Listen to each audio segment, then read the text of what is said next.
Okay, we are live for Tidbits and Scribbles tonight. So tonight's subject, I guess, is we're just gonna ramble, but we'll start out with good enough, because everybody wants to know: am I good enough to be a writer? Am I good enough?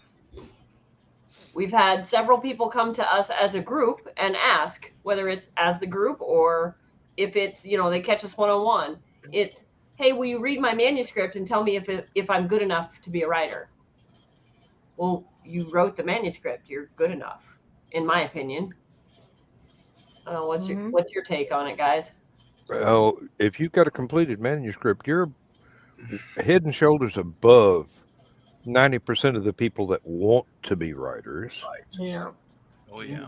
I mean, you had the stick to itiveness, excuse me, to be able to actually complete a finished manuscript. Yeah, Right. And absolutely. even if you've only got 2/3 half, that's still head and shoulders above a lot of the people that Mhm. want to I'm be I'm writers gonna but write a never book. I write a want to write a single book. word. Yeah. Right, Exactly. right. Or I'm And gonna wait till I retire to write a book, or wait till this time to write a book. Right. yeah. Yeah. And yeah, it's going to need to be edited, but that doesn't mean that you're not going to be a writer. Yeah. That just means you're good enough that somebody's going to take the time to edit it because they think that it's worth Worth it. being edited so that it can be published. Right. I kind of see it as a continuum. I see everything as a continuum, but this especially too is that are you good enough? Probably so. It's just a level of how much editing you're going to need and how much help you're going to need with the story. I mean, if you've got some grammar problems, okay, that's not going to be too bad. If you've No, got some spelling issues, usually those can easily be that's fixed on the that's computer not bad. these days. No. But If if you it's something need, like wrong with that story itself that needs to be fixed, then you might need a little more help. So Right. but it's not a it's great deal. Not a great deal. You'd be surprised at how many stories can be fixed by a simple thing of going, you know, if you had foreshadowed that development in chapter 14 through, the first Mhm. 13 chapters, Right. So just it's a not a hair, complete out of the you know, blue thing. Yeah. you just drop it in occasionally from time to time Mhm. so that the reader gets a suspicion that this might happen. Yeah. hmm Yeah. All of a sudden it works. Yeah. Yep. Grant's got a good point there. Yeah. I Yeah. was gonna wait for Brian, but go ahead. Well, I was going to say that a couple things one could do if you're wondering if you're good enough is assemble beta readers, which are people that will read your book just for the sheer thrill of reading it. hmm And get them to comment on it. Can you tell who the protagonist is? Can you relate to the characters? How's my pacing, etc., etc.? And you can find good questionnaires online to send to your beta readers. And And they also probably not a member of your family. Oh no, Yeah, don't send it to anyone who really likes you. don't send it to your mom. She Yeah. loves everything you do. Yeah. Or in my case, I can send it to my wife because she ain't afraid to tell me when I stink. In Hmm. fact, one time when I wrote Volcana, Return of the Champion, she handed it back and went, "Was chapter 9 supposed to make sense?" And yeah, so she Those are doesn't have a questions you need. Because if she hadn't Hmm. Hmm. said that, you'd have been like, right. "Oh, it's good. It's fine." Yeah, exactly. In all honesty, I thrive on critical analysis of Mhm. my work. If you want to some of the best editing I ever got was it was dissected like an autopsy. I Mhm. love that sort of editing because it helps me grow as a Yeah. writer. I learn so much, and I'm a better person. I'm better for the next editor Oh, heck because yeah. I've learned from it. And another thing is real fast is Mhm. send it out professionally, Yeah. find a good market for it.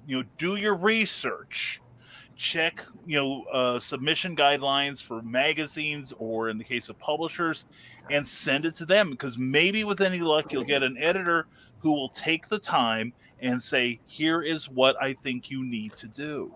Mhm. I Yeah, and would like explain I it. would Yeah. like to add a corollary to that. Mm-hmm. Always check the submission guidelines for Yes. anybody you're sending it to. Yes. Anybody, Yes. anything. Doesn't matter if it's a contest, an editor, whatever. Check those guidelines and follow them to the T. Because the first thing they'll do is they'll kick yours out because it didn't follow the directions. And no two of them may have the same requirements listed in their submission guidelines. Right. I mean, it could be such a simple thing as it has to be in Times New Roman single spaced, or it has to be in Courier New and double spaced. If you don't check what they require, and yours accidentally does not follow their requirements, they're not even going to look at it. Yeah, because they use those requirements. One, it is the shortcut. That's, people want to game the system, but that is the shortcut because this is everything they want to see. And second, it also shows that you can follow directions. So when you get to the due diligence, yes, exactly. So when you get to the editing phase, and your editor gives you suggestions on how to improve the manuscript, whether it's a short story or novel, what have you, they want to be able to know right up front that you're not going to dig in your heels and be a prima donna about it. Really, if your work is written in stone and nobody is allowed to change a single comma or period or word in it, you will not be a success. Yeah. I had a friend who had a wonderful saying about that. That her words were written in Jello. I like that. Yeah. And so Grant here has got a good point. This goes on to say, if you don't till the last minute, you are. No. And that's the thing. That's what I was going to say too. Was, so, God, Lord, lost my total train of thought. I thought that just happened to me. Let me jump in here and say, just because it needs editing, it needs a little improvement, does not mean that you are not good enough. Right. That's kind of where I was going with that, Donna. It was, so the answer to the question, are you good enough to be a writer? Well, it depends. What kind of writer do you want to be? Do you want to make money at it? Then you need to constantly improve. I need to improve. Everybody in this room needs to improve. If you want to make billions at writing, because you're always improving. Now, if you're like Carl, and you're like, no, I'm good. Carl. I write books, I'm good. That's fine. You have to choose that, though. So are you good enough for you is kind of what I do. Is I'm good enough for where I want to be right now. But I do want to climb the ladder. So if I want to climb that ladder or get awards like Brian, I have to up my game every single day. Where's that kick button?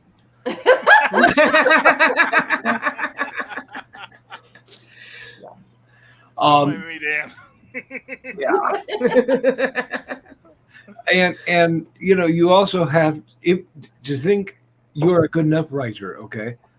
You also have to think, do I have more than one story to tell? Or could I tell more than one story? If someone gave me an idea, could I run with that?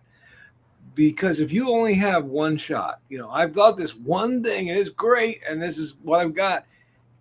That's good for your first try, but you should all start writing something else. As soon as you finish one thing, you should be making notes on your next thing. Because if you want to be a successful writer, you had better have a back catalog of things, because if you do get successful, people will go, well, what else has this person written? Nothing? Oh, well, I have nothing to read now. And you want to forgotten as quickly as they found you, they'll forget you. Well, they could, yeah, it's entirely possible. Yeah. Well, I would say, nothing succeeds like excess. And your second book will sell your first one, your third will sell your second and your first. Plus, it makes you look more than just like a hobbyist. Right. Like you're doing this on weekends. I had a friend who went to a book fair in Ohio, and these were people that were like working on their books like on weekends, after their afternoon naps, after they retired. And so they have like 1 or 2 books on a 6-foot table. Whereas my friend, who is a publisher, had like a 12.5 books on his. And they're like, "Oh, showing off, are you?" You know? No, not My really. reaction would be, "Yeah, I am. What about it?" Look at me. Yeah. Well, Of course, and I never want to do that sort of thing. I never want to show off. No. And that's another thing. I struggled a long time with telling people that I'm a damn good writer. But I've gotten a whole lot better at it because my critique partner said it's not arrogant if you can back it up. I can back it up. I'm a damn good writer. Now, do I flub? Do I make mistakes? Yeah, absolutely. Do I learn from them? Yes. Do I constantly critique my stuff and the stuff that I've got published? Oh my God, yes. Would I like to pull it off the shelf and rewrite it? Yes. Every single word.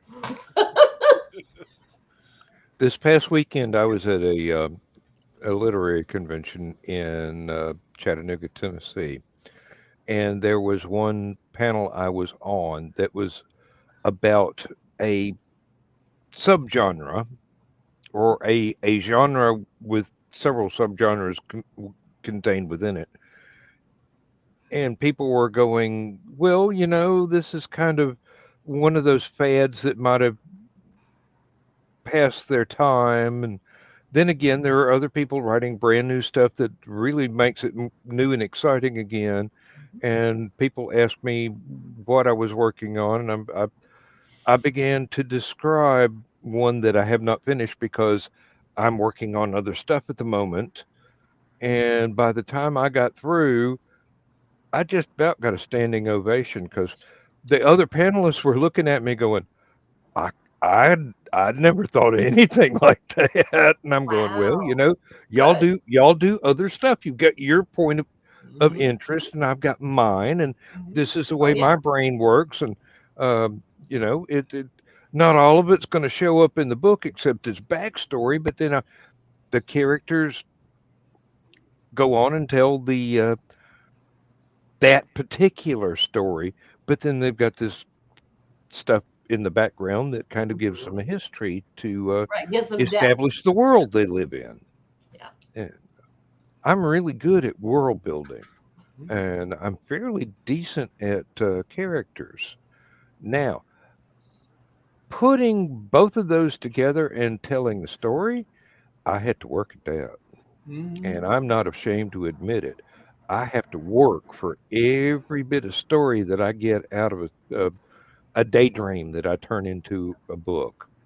And I've got stuff that's been on the back burner for 25 years because I have yet to develop the skills to tell it the way I want it to be told. So I'm working around that and trying to go, well, here's this and here's this and here's this, and trying to get better at everything I do. I should really research who said this, but I believe it was Stephen King that said you got to write 1,000,000 shitty words first. I think That it was sounds King. like Stephen. I think it was King. Yeah, It from was on either writing. him or it was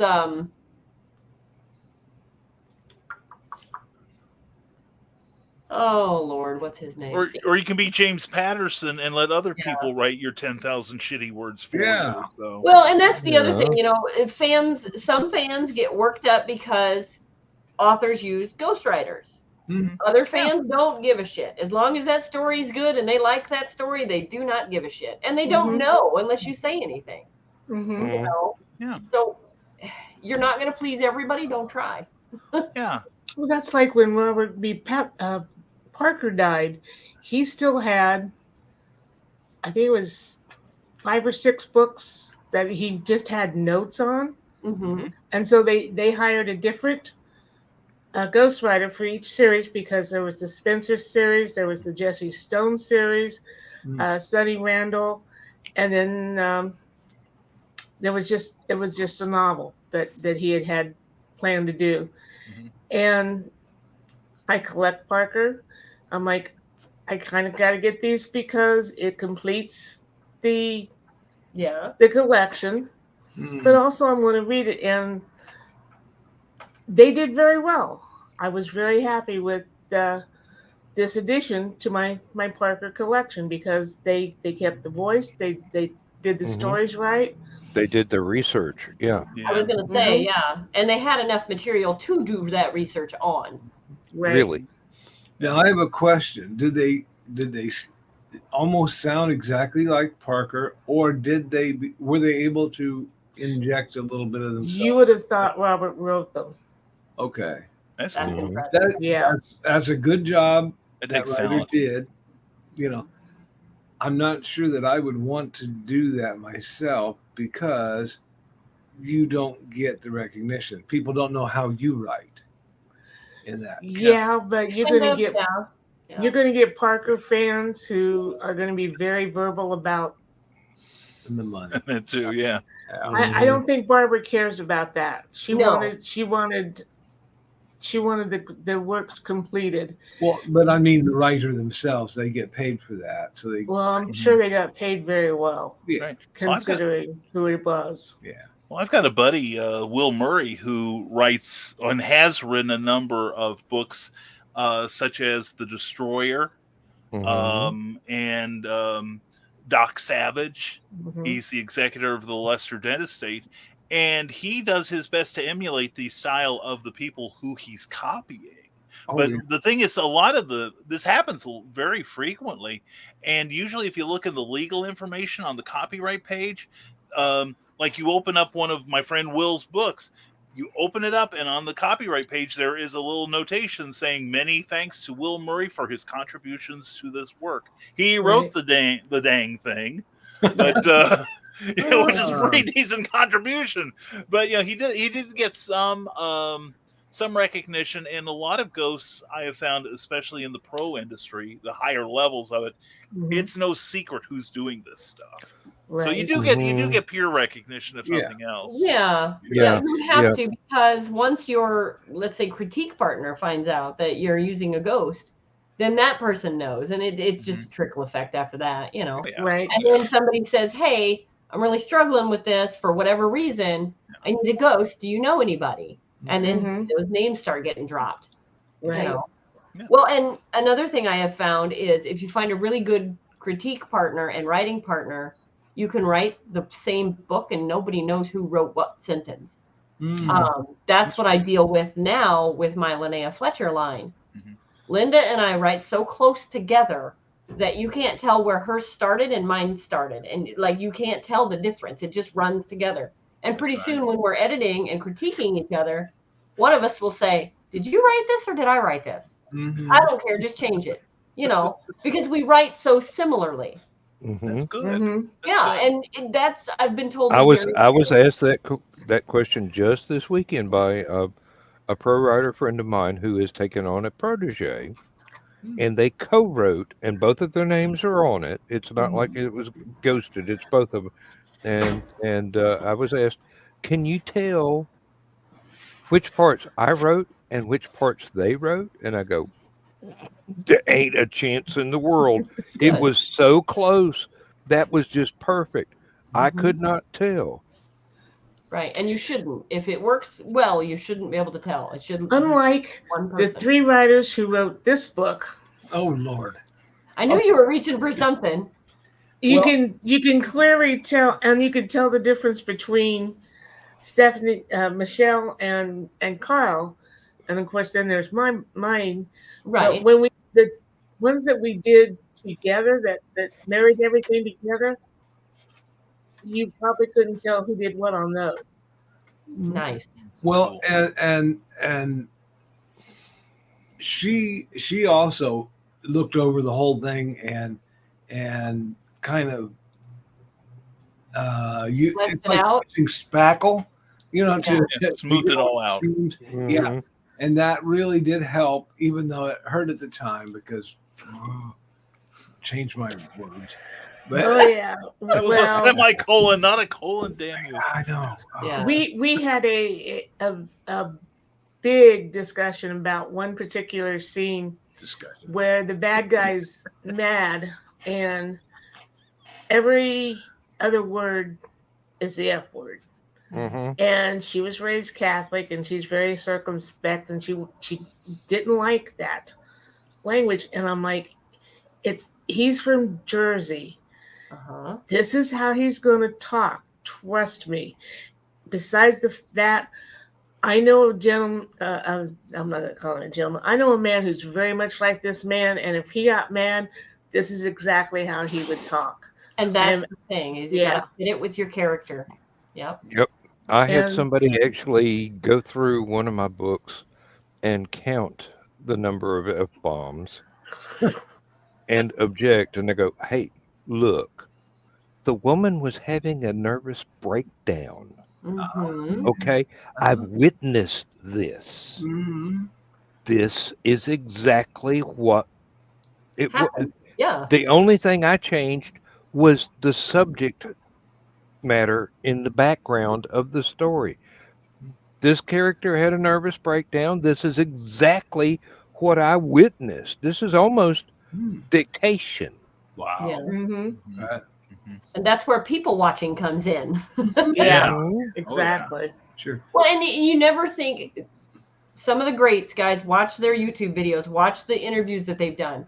Some of the greats will tell you, I get my ideas from people watching or situation watching. Absolutely. So don't be staring at your phone all day if you want to get ideas. Right. Sit Really. down and look around. Watch the world around you. There are ideas everywhere.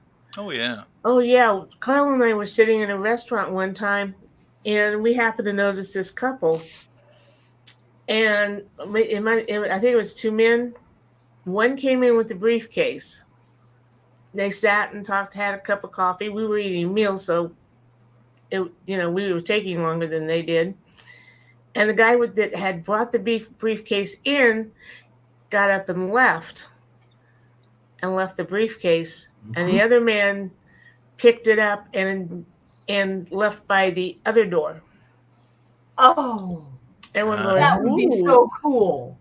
That would prompt about 5 different stories right there in that one. Mhm. Yeah. We were dictating stories all the way out. Yeah. Heck yeah. Yeah. Well, and it doesn't even have to be that intriguing. It can be something as simple as a kid fell down at the park and lost his balloon. Yeah. Something that will start the wheels turning. Yeah. But you can't start your wheels turning if you're staring at a screen that's telling you what to think. True. Yeah. Oh, and don't undervalue the effectiveness of daydreaming to come up with a complete story, or Yeah. at least, Oh yeah. or at least the premise of a story. Or even a scene. You can sit there and be totally bored at work counting whatever product is coming by and making sure it goes in the right boxes, and the other part of your mind is going, well, oh yeah, Yeah, that can't there's work that this- way, but if I did it this way, it could work that way. Yeah. Yeah. Oh yeah. here's this. I'm seeing a play inside of my mind while I'm totally bored. Mhm. I'm entertaining myself, and then you start making notes, or Right. you can even do it at home while you're sitting in front of the word processor with a blank white page, and that's the best time to be daydreaming Oh, heck if yeah. you've got the blank white page, because that is a big challenge for a lot of people. Is, what do I do? What am I thinking? Right. Where am I going? And don't be afraid to what they call word diarrhea on the page.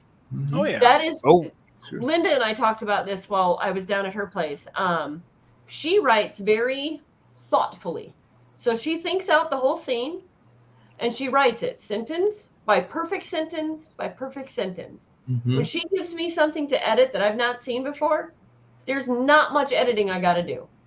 Mostly it's, hey, this reads funny, or this is too long of a sentence. This is like a whole paragraph. Break this up a little bit.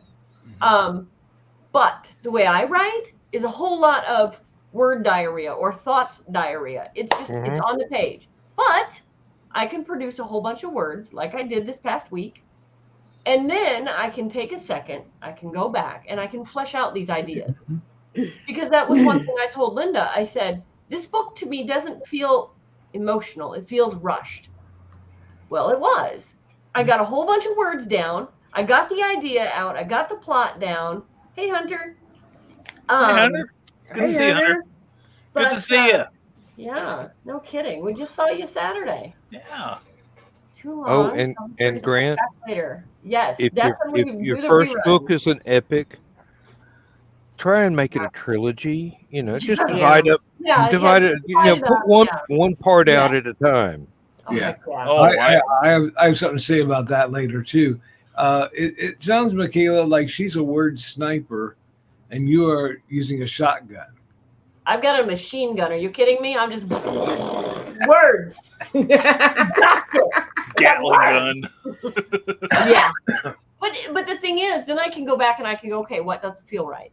Yeah. And if it doesn't feel right, I have no problem slaying chapters, chapter after chapter. I don't care. It doesn't work. It doesn't work. But see, if Linda had to let go of even one sentence, it would hurt.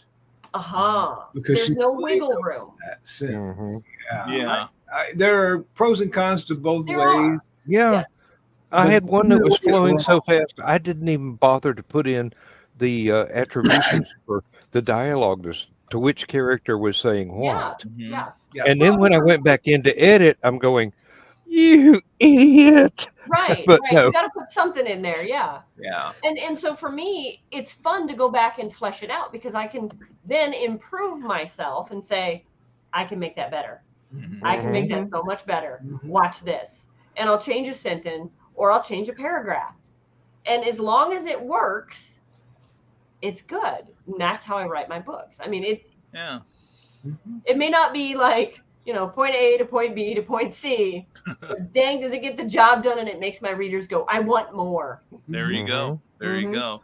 And don't be afraid to live life. Right. That's what's going to teach you how to do good characters. Live. Just go out there and throw yourself into it. You will learn and observe. You will learn so much about how people interact, and your dialogue, your scenes will be much more realistic once you have an understanding of how people talk to one another or talk over one another like we're doing here. And there's nothing wrong with it. There are people that the original version of The Thing, the 1950s version in black and white. I love the dialogue in there because people are talking over top of one another. There's like 4 conversations going on at once. The only way you can keep track of it is you're watching it. But when you learn to do that in text, hey, feather in your cap right there. You're doing something. What were you going to say, Carl? That thing that Donna was talking about where the guy left the briefcase and somebody else took the briefcase. Okay. I was having a problem with my next book. The guy that was found on the beach, and everybody's like, he didn't have a hat. It was really weird that a guy would be on the beach and he would not be wearing a hat in the sun in Australia. Okay. And this was the 1940s where all men, hats were required, basically. Yeah. He was cool dressed, guys wear hats. Yeah, he was dressed all up, but he had no hat. So he was not fully, accoutrement. And so they were like, I wonder what happened to his hat. Well, okay, the thing with the briefcase, and then I thought, okay, back in North by Northwest, where if you've watched that, you're tracking the protagonist through the bus terminal by watching what hat he had on. Okay, which in that case was a little different than the one he normally wore. So it was like, okay, my guy in the book gives his hat to someone else in the train station. The guys following him follow the hat. The hat. In the crowd, you have to follow the hat. And they followed the hat out, which gave him time to run across the street to the bus station. By the time they figure out that they followed the wrong hat, they are off a half an hour in the wrong direction. So those two ideas melded. And if I hadn't seen the movie or lived the moment like Dan was talking about with Donna and seeing the briefcase, I would not have gotten out of the situation that I had written in and trying to meld this together and make it fit the reality of what really happened in Australia back in 1939. So, yeah, you have to pull these ideas from various soups and then make your own soup out of those. Right. Well, and we talk about how we come up with our stories, whether it's dreams or lucid dreaming or what have you.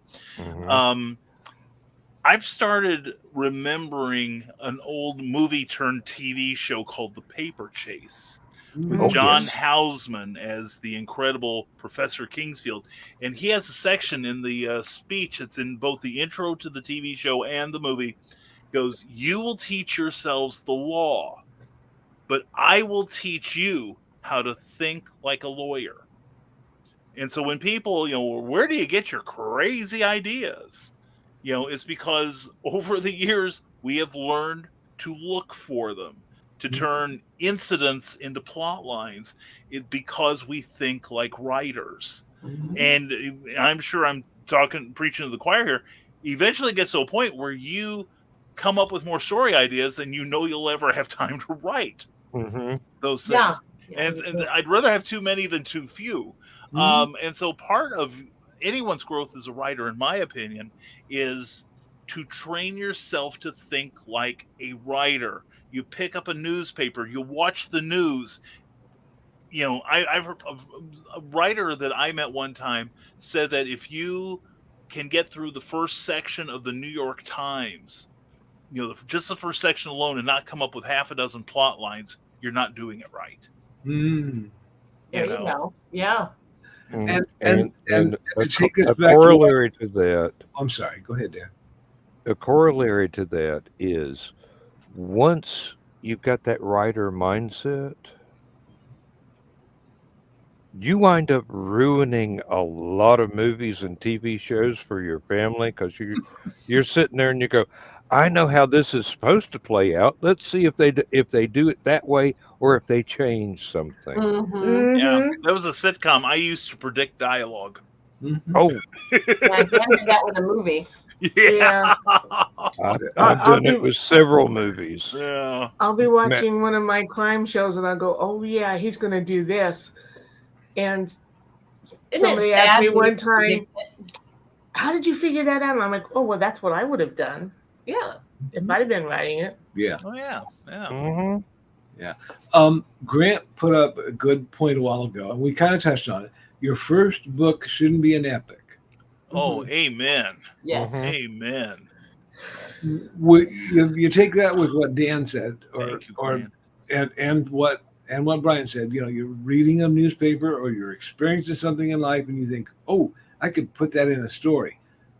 You could turn that into a story. It doesn't have to be a novel every time. Right. Oh no. True. Someone asked me today because they said, I don't know. I'm thinking about doing a short story. Do I need to put it in a collection or what? And I told him, I would consider the Mad Gasser Cheerleader of Calhoun County, and especially the sequel to it, the Mad Gasser Cheerleader Returns. Those are more novellas or short stories. And he says, well, how many words are there in there? And I'm like, I have no idea. I opened up the manuscript. You mean this one? Yes. My copy's downstairs. Hashtag always be promoted. It is. It's little. Yeah. Not, I think there are only maybe a little over 1,000 words in there. Mm-hmm. Okay. Yeah. But you can take that, publish it. Okay, put it out there. You have now 2 or 3 different things on your table that aren't that expensive to buy and will not be expensive to sell for people. Mm-hmm. So you could say, oh, this is $5. And like, wow, that guy over there wanted $20 for his book. Well, yeah, his book's like this, that too. It took him 14 years to write that book, and that's the only book he's got. Whereas this, I wrote in 2 weeks, and here you go, $5. And you could do that. Yeah. Well, what I'm saying, Donna, is that you could do that, split something up, or write a bunch of short stories, publish those. Then you won't be sitting there with just one book at your first show. Mm-hmm. Well, one bit of something like this # always promote. That was that piece of glass that I showed earlier. Got my story in it.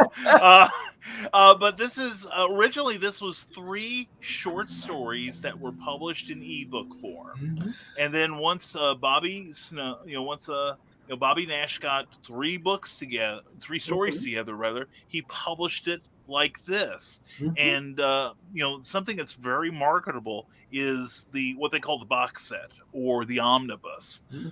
Charles F. Milhouse has been doing very well with an omnibus or 2 omnibuses, omnibi, based on his Captain Hawkland series, where he has them individually, in a book, and then he put them together, like a dozen of them together in another book with new trade dress, which is basically all the words in the pretty framing on there. And he's basically able to take the same stuff without working any harder at it or redoing anything, put them together, and it's a new format that somebody might find more attractive, or completists might want that as well. So, look at your marketing as well. And one thing I pointed out in one of the panels this weekend was a story ends when it ends.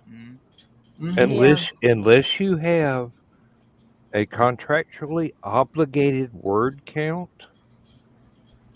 right till the story ends. Right. That's something that I dealt with the publisher. They expected anywhere from 50 to 100,000 words is a novel. Okay. With the 100,000 words being a little more than they wanted. They wanted more like 80,000, but they would do the 100. So when I first submitted Secret, it was 111,000 words. It's now something like 75,000 words. That's a lot of crap we took out of that book. And by crap, I mean crap. It was crap. But there were a couple of chapters that they made me completely nix that I'm like, when I get the rights back, them suckers are going back in. Because I feel like they add depth to the story. Sure. Now, I make it in there, and those chapters might turn into a couple of paragraphs. But that remains to be seen, and that'll be something that I can publish when I get the rights back, because I have to redo the books anyway. You get the director's cut. Yeah. There you go, yeah. Hey, ain't nothing to fear about that. What you got, Carl? Omnibuses is acceptable. Okay, thank you. Thank you, Carl. I appreciate that. Looked it up for you. Yeah. That's right. On You're the Tidbits and Scribbles, we have the grammar police. Yes. That's right. I had a totally inappropriate version of that, but I decided not to say it. This is not the green room. No, not yet. No. Give it time, though. No.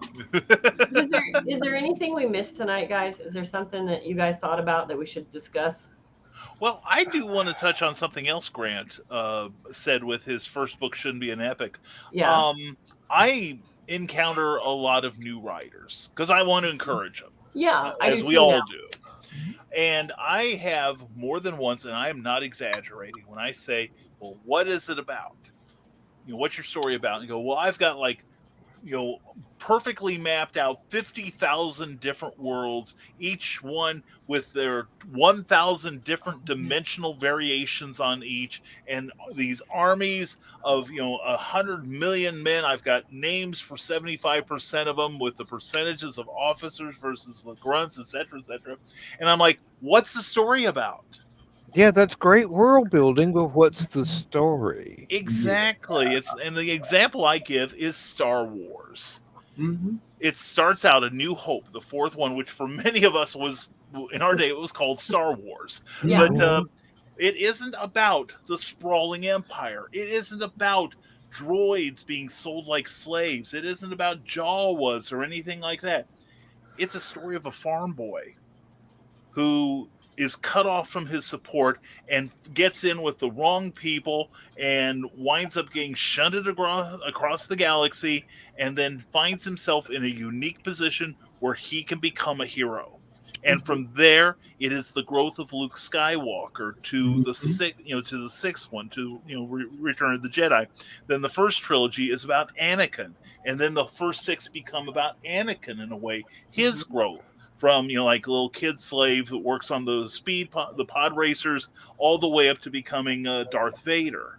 Mm-hmm. It's the heroes, or in the one case, the villain's journey. Mm-hmm. But it's the idea that you start really small and have your every person who is your gateway into this new world. That's why, like on Doctor Who, they changed the companions up, because you've got to have somebody who has to ask, why are we doing this, Doctor? What is this world like, Doctor? What's going on? What? Yes, yeah, exactly. You need somebody to ask the questions for the reader/viewer.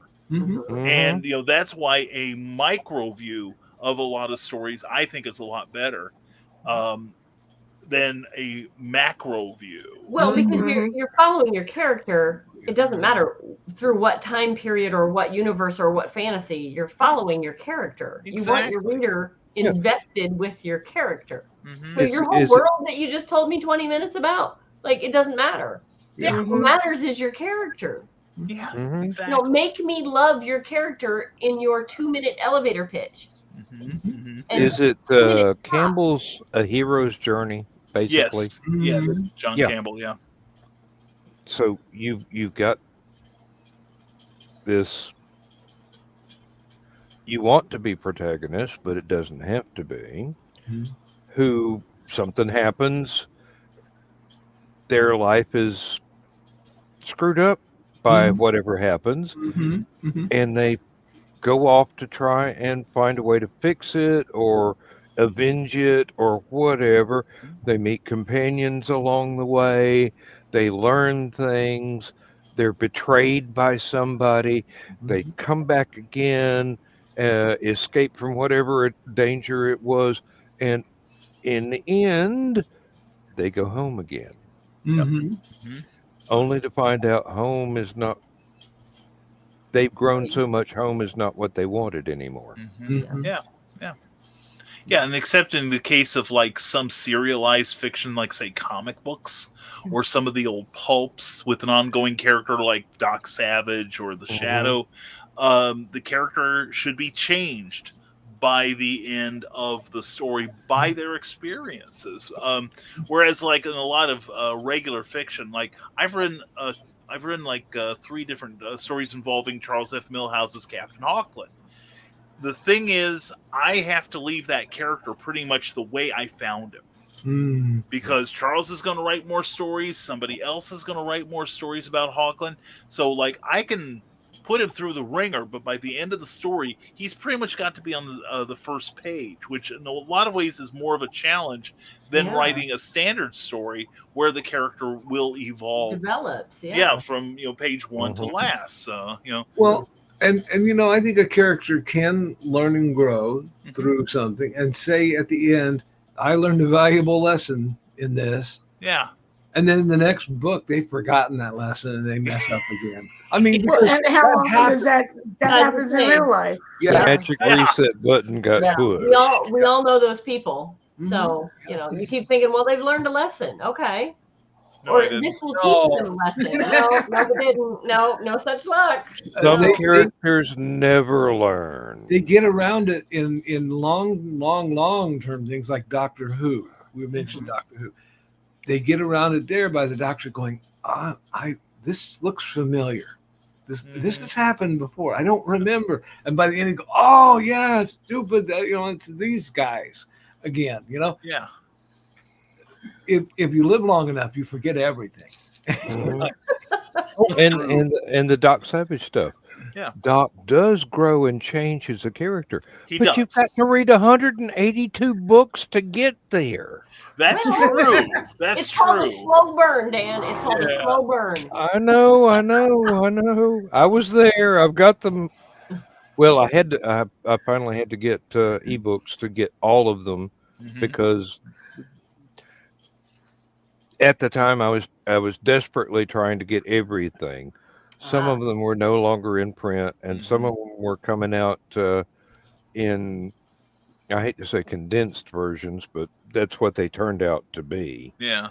And then I found a place that was selling ebook versions of the original 181 stories, and got to read some of the ones that I could never find. And I'm going, I waited for that. Yeah, well, and that's a whole nother episode. But that's the thing with different editors, because they had an editor come in that wanted to humanize Doc a little, and it's like, no, Doc is more fun when he's the cold, emotional man of bronze. Sorry, kids. Yeah, That's and another still, it's you go through the entire mythos, and it is a mythos. It is. I'll argue with you about that. And yeah, he does grow and he does change, and then he passes the torch. And then they wrote more sequels. Exactly. Yeah. It's still fun. It's still fun. It's like any of the pulp stuff or anything styled on the pulp stuff that wasn't from that era. I mean, seriously, Outlanders, Deathlands, those are pulp style, but they weren't written in the pulp era. Right. Yeah. And hey, if you want to slag off on it, you go, oh, they've got a formula, and all it takes is a handgun catalog and a few sex scenes. And I'm going, no, that's not the way that worked. No. Those were tiny elements of the way that worked, but no, Exactly. that was not the sum total of the story being told. Yep. So we are almost at an hour. Okay. Michaela, I'm still blathering. Warming up. I did want to mention that we went to the Indie Author Book Expo. Oh, yeah. Not only books, but there was art too. I bought a from Dolores. Cup. Yeah. How old is she? About 4? I think she's 5. Wow. She just started kindergarten. This was her artwork I bought from her. And I just wanted to mention that. We also sold some books, not a whole lot, but we met a bunch of other people and we introduced ourselves. And I interrupted Michaela as she was telling someone about something we had done on Tidbits and Scribbles, okay? And I was just sitting there next to her. And when she was done telling her story, I just looked at the people across the way and said, and you can hear more on Monday night on Tidbits and Scribbles. Yeah. Always promoting people. Yes, I am horrible about following what I'm talking about with, hey, you can find info on Tidbits and Scribbles. Or, hey, follow this. You like that info? You'll find more of it here. And give them my website or my YouTube channel. I'm horrible about that, but I am getting better because I don't think about it as I'm giving them info that they asked for. Ooh, I have more info that I don't have time to talk about on my YouTube channel. Yeah. I don't think that way, but I'm getting better. Yes. Yeah. So when you are an author, you've got your book and you're going to your first show, make up some cards with your name on it and your email address and say author on there and whatever else you need to put. Don't get wild. Don't get crazy. No. Yeah, really. Don't put your actual phone number or your actual street address. No. Oh, hell no. Your website on your card. Yeah, if you have that should be enough because when they go to your website, that's where the info is. That's where the information overload can be there. And then they can click through it as they're ready. Right. Exactly. Yes. Yeah. And I handed out a business card that I had to write my email address on it, and somebody goes, well, why isn't your email on it? And I was very nice and didn't say in front of this nice lady, because you didn't put it on there when you designed it. Oh, Now, Carl, I'm going to leap to your defense. I'm going to leap to your defense. Burn. Okay. Somebody better. Yeah. Now I do put my web address on, but sometimes you want to limit the contact you have. My very first business card after I became a writer had my cell phone number on it. Oh no. Biggest bleeping mistake I ever made in my life. Oh, I have seen business cards handed out at conventions. They might as well have a 500-word bio on the back. Exactly. Yeah. Exactly. I might as well have had the key to the front door of my house. Don't do that. Don't do that. first rule is always moderation. Okay. Especially moderation. Except for that. Mine will say my name, and it has my email address. Okay. Because I don't have a web page currently, and don't, whatever. Right. But and I had writer and humorist on there. Mm-hmm. And someone said, "Oh, you're a humorist too," and I said, "Oh, yes," because nothing on the table had any of my humor on it. So she's going to contact me later about a humorous book. Cool. But if I had not thought to put that on there, see, Mm-hmm. it wouldn't have opened that vein of conversation. And Yeah. I do have a couple humor books coming up that I wrote a long time ago that I'll publish sometime in the next couple of years. Yay. But I would not have opened that up if I hadn't put that on there. So it kind of helps to put one or two things on there, but don't put, like Dan said, your whole bio on there. Yeah, don't go overboard. Just You can your write- email, your website, maybe the title of your latest work, Yeah. or the title of the one you're most proud of if it's not your latest, Yeah. Right. or the one you're best known by. Mm-hmm. Yeah. Or even just spruce up either your website or your like if you use Amazon, your Amazon author page. Yeah. That's something a lot of people don't do, and that thing is gold. That is positive gold. And then just put a QR code that leads to that. Mm-hmm. Sure. But have those cards, Definitely. or at Oh, least yeah. a bookmark or something that will identify you, so that you can make that contact with people, because it is important. It is. It's a promotional tool. Exactly. Oops, did we lose Michaela? She No, was out of I'm focus. here. Okay. Stupid camera. Okay. Ah, Oh, there you we go. All right. That's more like it. Did that help fill up the rest of your hour? Oh, yeah. We We're we 52 can talk, minutes now. Guys, listen, like if you're watching this show, just know that us writers can talk about writing all day, every day. Oh yeah. And sometimes we get off topic, but it's a writer topic. So we just kind of circle back around. So if there's ever a question you guys have, throw it in the comments. And as soon as I see it, we'll throw it up and we'll talk about it. Mm-hmm. Because shoot, we can talk about this all day.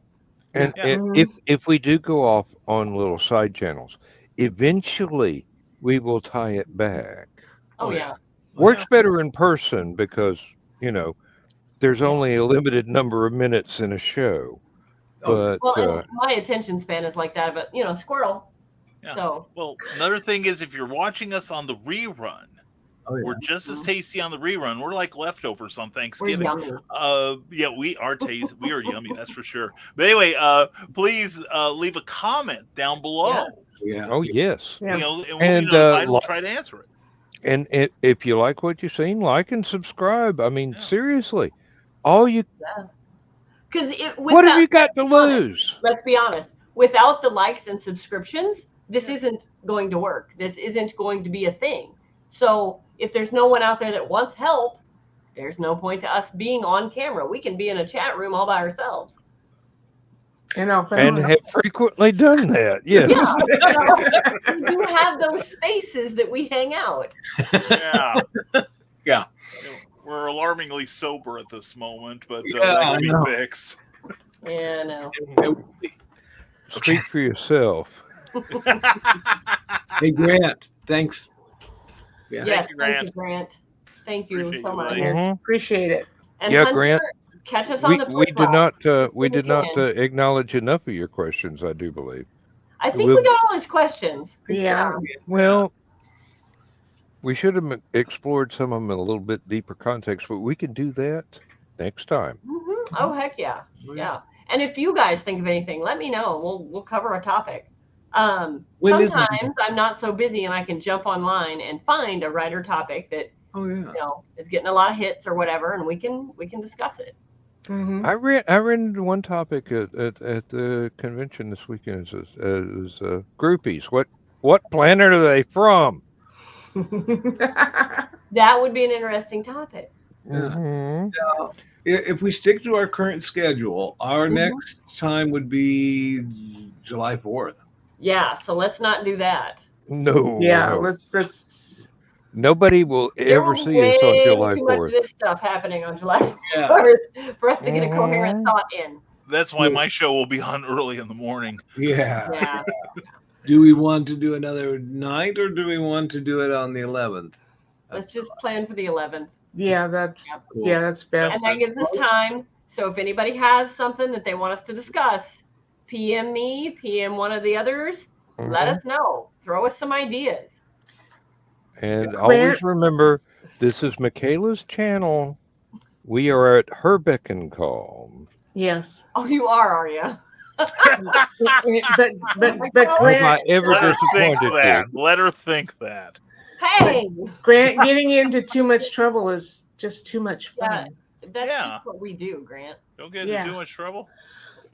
I'm not accepting that challenge. Yeah. Where's the fun in that? Yeah. Look at this.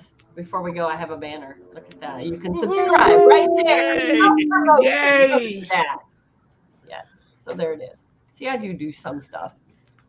Yeah. Hey, look there. There's double promotion. A crawl. Hey. I know. I'm figuring this stuff out. Holy She's learning the ropes. Yep. So, all right. We'll say bye. We'll end the broadcast for today. Bye, everyone. Oh, And the topic remember, of how to if do this had been an conventions. actual emergency, That next we'd week. have told you to bend over and